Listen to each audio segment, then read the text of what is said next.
మామిడికి పోటీగా వాతల దానం. తెనాలి రామకృష్ణ కథ. రాజమందిరం ప్రవేశద్వారం ప్రక్కన వరుసగా నిలబడి ఉన్న బ్రాహ్మణులకి ఒక్కొక్కరికి కొలిమిలో కాల్చిన ఇనుప చువ్వతో వీపు మీద చురుక్కున వాత పెడుతున్నాడు అప్పన్న.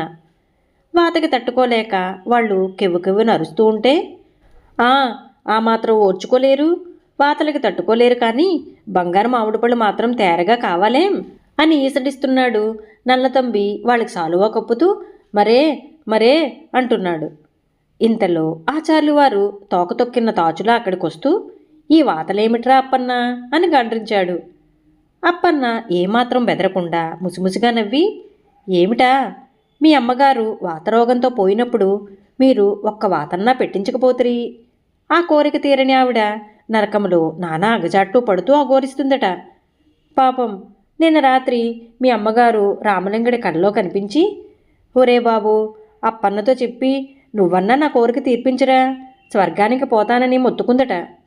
మొత్తుకోదు మరి, మీ వంటి కొరగాని కొడుకుంటే మీరు తప్పించుకున్నా మీ పచ్చడి మెతుకులు తిని ఏడుస్తున్న నాకు తప్పదుగా, అందుకే ఇలా ఏర్పాటు చేశా అన్నాడు.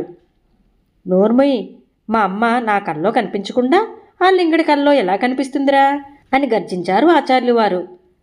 మరుక్షణం, ఎందుకు కనిపించకూడదు, రాయలవారి మాతృశ్రీవారు వారి కలలో కాకుండా మీ కలలో కనిపించగలేంది, మీ అమ్మగారు నా కల్లో కనిపిస్తే తప్పేమిటి అన్నాడు రామకృష్ణుడు కనిపిస్తూ.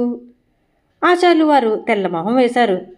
అప్పుడే అక్కడికి చేరుకున్న రాయలవారు విషయం అర్థం చేసుకుని, రామకృష్ణ, ఏమిటిదంతా అన్నారు.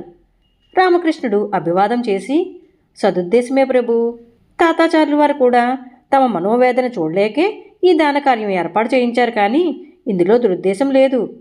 కానీ ప్రభు, ఇలా కొందరికో బంగారు మామిడి పళ్ళు దానం ఇస్తే ఏం ప్రయోజనం?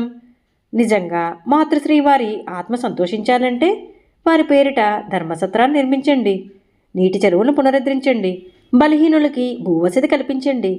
అప్పుడు మాతృశ్రీ వారి కీర్తి చిరస్థాయిగా నిలుస్తుంది, వారి ఆత్మ శాంతిస్తుంది అని చెప్పాడు. రాయలు వారు సంతోషిస్తూ అలాగే అన్నారు. ఈ కథ మీకు నచ్చినట్లయితే లైక్ చేయండి, షేర్ చేయండి. మరిన్ని మంచి కథల కోసం మా సంపత్ ఛానల్ని సబ్స్క్రైబ్ చేసుకోండి.